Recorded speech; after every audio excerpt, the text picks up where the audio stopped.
මෙරට විශාලතම විද්‍යුත් මෝටර් රථ ප්‍රදර්ශනය වන EV මෝටර් ෂෝ 2025 ප්‍රදර්ශනය බණ්ඩාරනායක ජාත්‍යන්තර සම්මන්ත්‍රණ ශාලා පරිසරයේදී මේ දිනවල පැවැත්වෙනවා. මෙහි ප්‍රධාන අනුග්‍රාහකත්වය සපයන්නේ GAC මෝටර්ස් ආයතනයයි. නවීනතම විද්‍යුත් තාක්ෂණයෙන් යුත් මෝටර් රථ හා යතුරුපැදි ප්‍රදර්ශනයට එක් කර තිබෙනවා. පරීක්ෂණ ධාවනයක්ද සිදු කළ හැකි බැවින් මෙම රථවාහනවල විශිෂ්ටත්වය අත්විඳීමේ අවස්ථාව ප්‍රදර්ශනයට සහභාගී වන්නන්ට උදා වනවා. මෙවර ප්‍රදර්ශනයේ ප්‍රධාන අනුග්‍රාහකයා වන්නේ අබාන් සමාගම ගෙන්වා බෙදා හරින යාඩියා විදුලි යතුරුපැදියයි.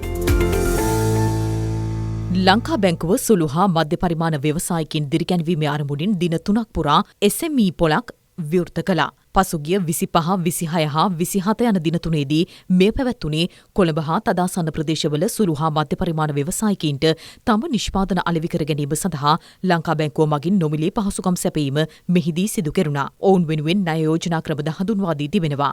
මෙහි ආරම්භක අවස්ථාවට ලංකා බැංකුවේ මහා කළමනාකාර රසල් ෆොන්සේකා මහතා ඇතුළු පිරිසක් එක්ව සිටියා.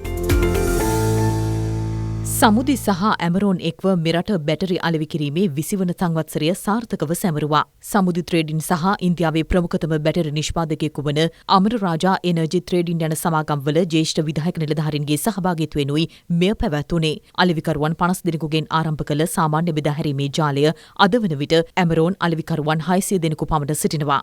බැටරි වලට අමතරව ටයර්, කෘත්‍රිම නිෂ්පාදන රබර් ආදියද මෙම ආයතනය සිදු කරනවා.